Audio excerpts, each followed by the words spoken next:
I guess it's because I'm such a huge baseball fan and I love to play sports that, people expect me to love playing sports video games. But the thing is, I'd much rather just go play for real. That's a lot more fun than pushing buttons. And when I do play a sports game, I prefer simple and arcadey to so-called realistic simulators.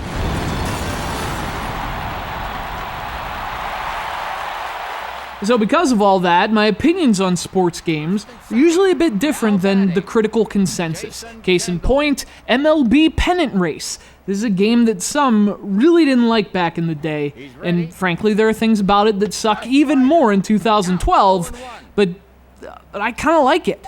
How's that for a curveball? Here's the windup, the pitch, ground ball. A scratch single. Released for the PlayStation in 1996, MLB Pennant Race is a baseball game that's interesting, if only for its place on the evolution of said games. Prior to this one, your baseball games were mostly of the old school variety, but this was around the time when baseball games started swinging for the fences of realism. MLB Pennant Race was content with a ground rule double. So, unlike more contemporary baseball games, there's still very retro, arcade-like gameplay at Pennant Race's core. Batting and base running still have that simple 8-bit feel, and so does pitching. All one-button controls for the most part. But the game also adds some more contemporary stuff as well. Stuff you'd expect from those more realistic baseball games. Throw to first base. So, for example, when you're batting, you actually get to choose whether you want to swing for power or contact, which, if you know baseball, is a very important distinction during the context of a game. And that kind of nuance is also added to the pitching, too. And it's interesting because, again, all that setup feels kind of simmy, but once you're actually throwing and fielding, it kind of just plays like an old game of RBI baseball.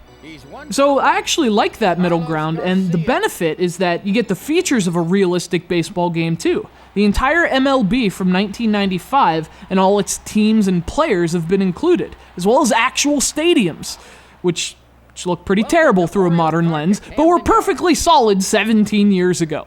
That's the problem with realism as opposed to style. Style is timeless, but realism inherently has an expiration date. And accuracy. That helps realism too. That is not Garrett Anderson. Nonetheless, if you're into baseball video games and want to sample one between modern and retro, this one's surprisingly good. Plays well to this day, and although outdated in some ways, it's still an enjoyable game of baseball. Huge thanks to our buddy Ivan from California for sending MLB Pennant Race. Happy October, everyone. Deep drive to center field. Out. He's nailed for an out.